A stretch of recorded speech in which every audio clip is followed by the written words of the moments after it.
Hi guys, August 27, 2016 Indonesia. Time அப்ப கரெக்டா 9 மணி இருக்கும். 16 வயசான வீணா அண்ட் லிண்டா இந்த 2 பேருமே வெளியே போயிட்டு அன்னைக்கு தன்னுடைய வீட்டுக்கு திரும்பி போயிட்டு இருக்காங்க. இவங்க நடந்து போயிட்டு இருக்க அதே ரோட்ல வீணாவுடைய லவ்வரான எக்கின்னு சொல்லப்படுற ஒரு பையனும் பைக்ல வந்துட்டு இருக்கான். வீணாவை பார்த்த எக்கி வீணா முன்னாடி போய் வண்டியை நிப்பாட்டிட்டு பைக்ல ஏறு, நம்ம 2 பேரும் ஒரு ரைடு போயிட்டு அப்படியே நான் உன்னை வீட்டுல டிராப் பண்ணிடுறேன் அப்படின்னு சொல்லியிருக்கான். இப்போ வீணாவுமே லிண்டாவுக்கு பாய் சொல்லிட்டு எக்கியுடைய பைக்ல ஏறி உட்காந்து 2 பேருமே போக ஆரம்பிக்கிறாங்க. அப்படி பைக்ல போன இந்த 2 பேருமே நைட்டு 12 மணி ஆனதுக்கு அப்புறமாவுமே வீட்டுக்கு திரும்பி வரல. இப்போ வீணாவுடைய பேரண்ட்ஸ் ரொம்பவே பயப்பட ஆரம்பிக்கிறாங்க. வீணாவுடைய பேரண்ட்ஸ் வீணாவுடைய எல்லா ஃப்ரெண்ட்ஸுக்குமே கால் பண்ணி கேட்க ஆரம்பிக்கிறாங்க. அப்பதான் வீணாவை கடைசியா பார்த்த லிண்டா வீணா எக்கியோட தான் பைக்ல போனா அப்படின்னு சொல்லியிருக்காங்க. வீணாவுடைய பேரண்ட்ஸ் எக்கியுடைய பேரண்ட்ஸ்க்கு கால் பண்ணி எக்கியும் வீணாவும் அங்கதான் இருக்காங்களான்னு கேட்கறாங்க. அதுக்கு எக்கியுடைய பேரண்ட்ஸ் 2 பேருமே இங்க வரல, வந்தா கண்டிப்பா கால் பண்றேன் அப்படின்னு சொல்றாங்க. வீணா அண்ட் எக்கி இந்த 2 பேருமே லவ் பண்ற விஷயம் இவங்க 2 பேருடைய வீட்லயுமே ரொம்ப நல்லாவே தெரியும். இதனால இந்த 2 பேருமே கண்டிப்பா ரொம்ப சீக்கிரமாவே திரும்பி வந்துருவாங்க அப்படின்னு நினைச்சிட்டு இருந்தாங்க. ஆனா மணி 1 ஆகுது, 2 ஆகுது, எவ்வளவு நேரம் ஆனதுக்கு அப்புறமுமே 2 பேருமே வீட்டுக்கு திரும்பி வரல. அப்பதான் வீணாவுடைய பேரண்ட்ஸ்க்கு ஒரு கால் வருது. வீணா அண்ட் எக்கி இந்த 2 பேருக்குமே ஆக்சிடென்ட் ஆயிடுச்சுன்னு சொல்றாங்க. இப்போ வீணாவுடைய பேரண்ட்ஸ் ஹாஸ்பிட்டலுக்கு போய் வீணாவை பார்க்கும் போதுதான் வீணாவுடைய கையில இருக்கக்கூடிய மணிக்கட்டு பிஞ்சு தொங்குற நிலைமையில இருந்திருக்கு. இது மட்டும் இல்லாம வீணாவுடைய கால்கள்ல பாதங்களே இல்ல. வீணா துடிச்சு அவங்களுடைய அம்மா அப்பா முன்னாடியே இறந்து போறாங்க.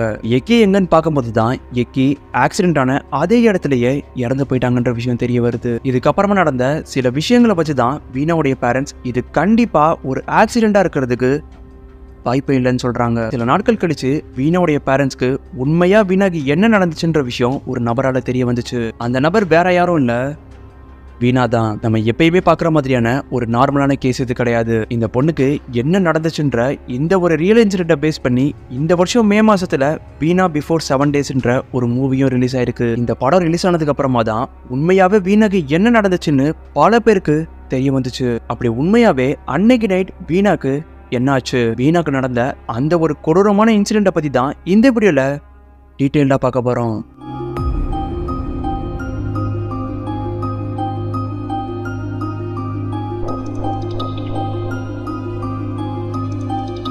ஹெட்ஃபோன்ஸை மாட்டிட்டு இந்த வீடியோவை பார்த்தீங்க அப்படின்னா ஒரு நல்ல எக்ஸ்பீரியன்ஸை கொடுக்கும். ஸோ இப்போ வாங்க வீடியோக்குள்ளே போகலாம்.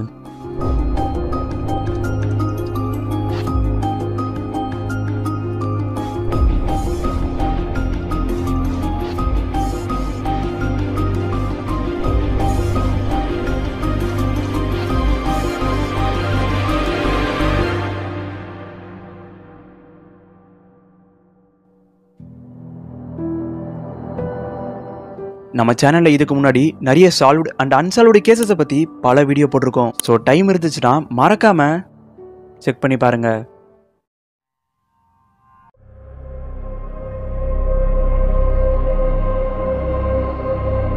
வீணாவுடைய கேஸை இன்வெஸ்டிகேட் பண்ண போலீஸ் கண்டிப்பா இது ஒரு ஆக்சிடென்ட் கேஸ்னு தான் சொன்னாங்க. ஆனா வீணாவுடைய பேரண்ட்ஸ் இதை நம்புறதுக்கு சுத்தமா தயாரா இல்ல.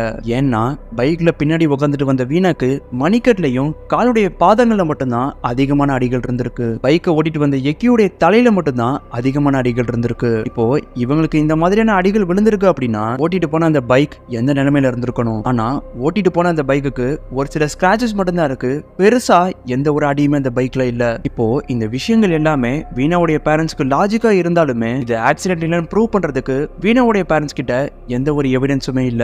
அப்பதான் வீணாவுடைய ஃப்ரெண்டான லிண்டாவுடைய தங்கச்சி கிட்ட இருந்து வீணாவுடைய பேரண்ட்ஸ்க்கு ஒரு கால் வருது. எங்க அக்கா ஒரு பெரிய ப்ராப்ளம்ல இப்ப இருக்கா, நீங்க வந்தீங்கன்னா கண்டிப்பா எங்க அக்காவை காப்பாற்ற முடியும், கொஞ்சம் சீக்கிரமா எங்க வீட்டுக்கு வாங்க அப்படின்னு சொல்லியிருக்காங்க. இப்போ வீணாவுடைய பேரண்ட்ஸ் லிண்டாவை பாக்குறதுக்காக லிண்டாவுடைய வீட்டுக்கு முன்னாடி வந்து நிக்கிறாங்க. அப்போ அந்த வீட்டுடைய கதவை தட்டலான்னு இவங்க போகும்போது தான் ஒரு குரல் இவங்களுக்கு கேட்க ஆரம்பிக்குது. இந்த குரலை கேட்ட லிண்டாவுடைய பேரண்ட்ஸ்க்கு ஒரு நிமிஷம் நம்மளை சுத்தி என்ன நடக்குதுன்னு ஒண்ணுமே புரியல. ஏன்னா இப்ப அவங்க வெளியே இருந்து கேட்டுட்டு இருக்க அந்த குரல் வேற யாரோடதும் இல்ல, இறந்து போன இவங்க பொண்ணான வீணாவோடது தான்.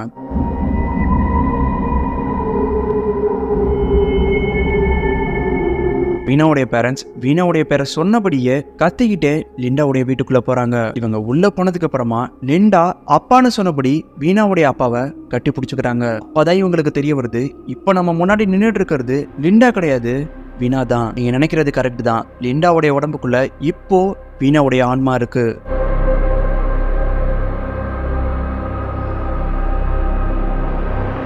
இப்போ வீணாவுடைய ஆன்மா தனக்கு அன்னைக்கு நைட் என்ன நடந்துச்சுன்னு லிண்டா மூலியமா சொல்ல ஆரம்பிக்குது. அப்போ வீணாவுடைய ஆன்மா பேசினதை வீணாவுடைய பேரண்ட்ஸ் ஆடியோ ரெக்கார்ட் பண்ணிருக்காங்க. அப்போ வீணா பேசின அந்த ஆடியோ ரெக்கார்டு தான் இது. Siapa deh anaknya polisinya Dede nggak kenal? Nggak kenal. Kabur ke Jakarta 2 orang. Kabur ke Jakarta 2 orang. Iya. 2 orang itu nggak ada yang kenal deh. Enggak. Berapa orang yang nganuin Dede tuh? 12 orang. Tangan Dede dipukul pakai balok gede. Dipukul dengan Vina patah. Bukan diseret pakai. வீணா சாகிறதுக்கு சில நாட்களுக்கு முன்னாடி எஜின்னு சொல்லப்படுற ஒரு பையன் வீணாவை love பண்ணியிருக்கான். ஆனா வீணாக்கு எஜிய சுத்தமா பிடிக்கல. இதனால எஜி வீணாவை லவ் பண்றேன்ற பேர்ல பின்னாடி ஃபாலோ பண்ணி டார்ச்சர் பண்ண ஆரம்பிச்சிருக்கான். அப்பதான் வீணா ஒரு நாள் ஷாப்பிங் காம்ப்ளெக்ஸ் போயிருக்காங்க. அப்போ அங்க இருக்கக்கூடிய ஒரு கேர்ள்ஸ் டாய்லெட் குள்ளேயும் போயிருக்காங்க. இதை பார்த்து எஜி பின்னாடியே ஃபாலோ பண்ணிட்டு போயிருக்கான். உள்ள போன எஜி வீணாவை அபியூஸ் பண்ண ட்ரை பண்ணியிருக்கான். அதாவது தப்பா நடந்துக்க ட்ரை பண்ணிருக்கான். அப்ப வீணா சத்தமா கத்துனதுனால நிறைய கும்பல் அந்த இடத்துல சேர்ந்துருது. இப்ப வீணா அவங்க எல்லா முன்னாடியுமே எஜிய மூஞ்சில காரி துப்பிட்டு போயிடுறாங்க. என்னதான் வீணாக்கு எஜிய பிடிக்கலனாலுமே எக்கிய ரொம்பவே பிடிச்சிருக்கு. எக்கி அண்ட் வீணா இந்த 2 பேருமே ஒன்னா சேர்ந்து சுத்தம் போது இல்லாமமே எஜிக்கு இவங்க 2 பேருமே ஏதாவது ஒண்ணு பண்ணிடணும்ன்ற ஒரு விதமான வெறி இருந்திருக்கு.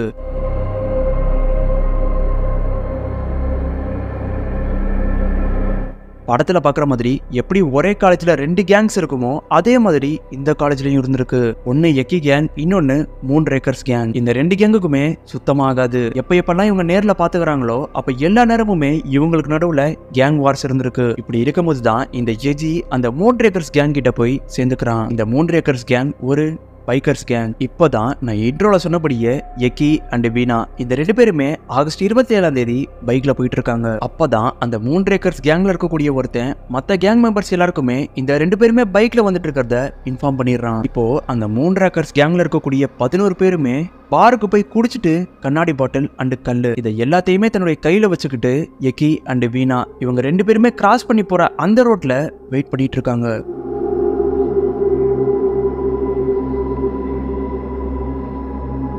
இப்ப இந்த 2 பேருமே அந்த இடத்துக்கு வந்ததுக்கு அப்புறமா அந்த கேங் மெம்பர்ஸ் எல்லாருமே தொடர்ந்து இவங்களை அட்டாக் பண்ண ஆரம்பிக்கிறாங்க. அப்போ அன்னைக்கு எஜியுமே அந்த கேங்ல இருந்திருக்கான். அப்ப எஜி வீணா அண்ட் எக்கி வந்த அந்த பைக்ல ஒரு கட்டை எடுத்து எரிஞ்சிருக்கான். இதன் காரணமா எக்கி அண்ட் வீணா இவங்க 2 பேருமே ரொம்பவே பயங்கரமா ஸ்கிட் ஆகி கீழே விழுகிறாங்க. அடுத்த செகண்டே ரொம்பவே வேகமா ஓடி வந்த அந்த பைக்கர்ஸ் கேங் எக்கியுடைய தலையில அடிக்க ஆரம்பிக்கிறாங்க. இதன் காரணமா எக்கி மயக்கமாகிறான். இப்ப எஜி வீணாவுடைய தலையை பிடிச்சு அங்க இருக்கக்கூடிய ஒரு பிளாட்ஃபார்ம்ல பயங்கரமா இடிக்கிறான். இப்போ வீணாவுமே மயக்கமாகிறாங்க. கொஞ்ச நேரத்துக்கு அப்புறமா வீணா கண் முழிச்சு பார்க்கும்போது தான் எஜி தன்னை அபியூஸ் பண்ணிட்டு இருக்கான்றது தெரிய வருது. இப்போ எஜி மட்டும் இல்லாம மூன் ரேக்கர்ஸ் கேங்ல இருக்கக்கூடிய மத்த 10 பேருமே வீணாவை அபியூஸ் பண்ண ஆரம்பிக்கிறாங்க.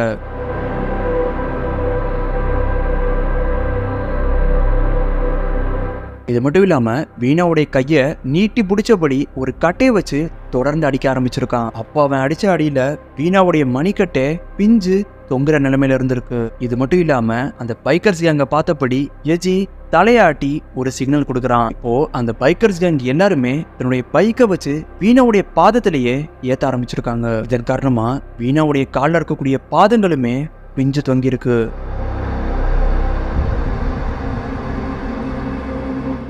அப்பதான் வீணா பக்கத்துல எக்கி ரத்த வெள்ளத்துல கிடக்கிறத பாக்குறாங்க. இப்போ வீணாவுடைய கண் முன்னாடியே எஜி ஒரு பெரிய கல்லை வச்சு எக்கியுடைய தலையிலேயே போடுறான். அதுக்கப்புறமா தான் இந்த 11 பேருமே நடந்தது ஒரு ஆக்சிடென்ட்னு செட்டப் பண்றதுக்காக இந்த 2 பேருமே இழுத்துட்டு போய் ஆள் நடமாட்டமே இல்லாத ஒரு ரோட்ல ஆக்சிடென்ட் நடந்த மாதிரி போட்டுறாங்க. இப்போ இந்த விஷயத்த சொன்னதுக்கு அப்புறமா வீணாவுடைய ஆன்மா லிண்டாவுடைய உடம்புல இருந்து போயிருது. வீணாக்கு நடந்தது ஒரு ஆக்சிடென்ட்டே இல்லைன்னு ப்ரூவ் பண்ணணும்னு நினைச்ச வீணாவுடைய பேரண்ட்ஸ்க்கு இப்போ ஒரு எவிடன்ஸுமே கிடைச்சிருக்கு. ஸோ இப்போ வீணாவுடைய பேரண்ட்ஸ் அந்த ஒரு ஆடியோ ரெக்கார்டை எடுத்துட்டு போய் போலீஸ்ல கம்ப்ளைண்ட் ஃபைல் பண்றாங்க. இதன் காரணமா செப்டம்பர் 13ஆம் தேதி அந்த பைக்கர்ஸ் கேங்ல இருக்கக்கூடிய 8 பேரை போலீஸ் அரெஸ்ட் பண்றாங்க. ஆரம்பத்துல அந்த 8 பேருமே இதுக்கு நாங்க காரணம் இல்லைன்னு சாதிச்சிருந்தாலுமே அவங்க வீணாவை எங்க வச்சு கொலை பண்ணலான்னு பிளான் பண்ண மெசேஜை போலீஸ் கண்டுபிடிச்சிடுறாங்க. இதன் காரணமா அந்த 8 பேத்துல 7 பேத்துக்கு ஆயுள் தண்டனை கிடைக்குது. இருந்த அந்த ஒரு பையன் மைனர்ன்றதுனால வெறும் 8 வருஷம் அவனுக்கு ஜெயில் தண்டனை கொடுத்திருக்காங்க. இதுல எஜி அரெஸ்ட் ஆனானான்னு பார்த்தா அதுதான் இல்ல.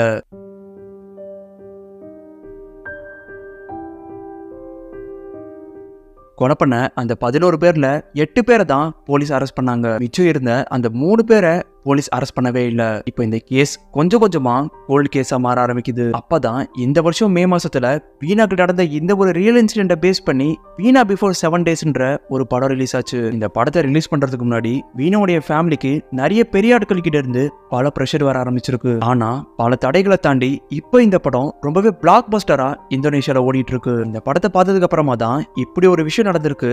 ஆனா போலீஸ் எப்படி அசால்ட்டா அந்த 3 பேர் இன்னமுமே பிடிக்காம இருக்காங்க அப்படின்னு பல பேர் இதுக்கு குரல் கொடுக்க ஆரம்பிச்சாங்க. இதுக்கப்புறமா தான் போலீஸ் 8 வருஷத்துக்கு அப்புறமா திருப்பியுமே இந்த கேஸை ஓபன் பண்ணிருக்காங்க. அப்பதான் போலீஸ் மிச்சம் இருந்த அந்த 3 பேரையுமே நாங்க பிடிச்சிட்டோன்னு மீடியா முன்னாடி வந்து சொல்றாங்க. அந்த 3 பேர் யாருன்னா டேனி, ஆனி அண்ட் எஜி.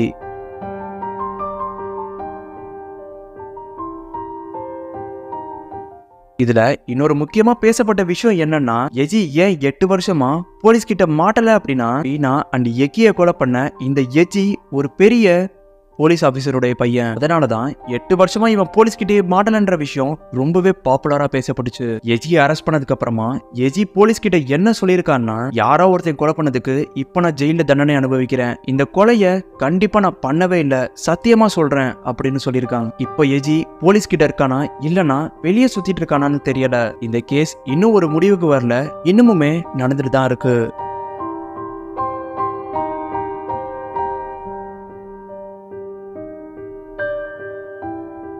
ஸோ இப்போ இந்த வீடியோ பற்றின உங்கள் ஒப்பீனியனை கீழே கமெண்ட்டில் மென்ஷன் பண்ணுங்கள். இந்தோனேஷியாவில் பேய் அண்ட் பிளாக் மேஜிக் மாதிரியான விஷயங்களை 100% கண்டிப்பாக நம்புவாங்க. இதை வச்சு பார்க்கும்போது லிண்டாவுடைய உடம்புல அன்னைக்கு உண்மையாகவே வீணாவுடைய ஆன்மா தான் பேசிச்சுன்னு சில பேர் நம்புறாங்க. இன்னும் சில பேர் லிண்டா வீணாவை பற்றி யோசிச்சதுனால லிண்டாவுடைய மூளையில் பாதிப்பு ஏற்பட்டிருக்கும். அதனால அன்னைக்கு பேசினது வீணாவுடைய ஆன்மா கிடையாது, லிண்டா தான் அப்படி பேசியிருக்காங்கன்னு சில பேர் சொல்கிறாங்க. இப்போ உங்கள் ஒப்பீனியன் என்னன்னு கீழே கமெண்ட்ல மென்ஷன் பண்ணுங்க. உங்களுக்கு கிரைம் மிஸ்ட்ரி த்ரில்லர் மாதிரியான வீடியோஸ் பிடிக்கும் அப்படின்னா மறக்காம சேனலை சப்ஸ்கிரைப் பண்ணுங்க. இந்த மாதிரியான வீடியோஸ் தான் இனிமே நம்ம சேனல்ல ரெகுலரா வரும். அடுத்த வீடியோல பார்க்கலாம்.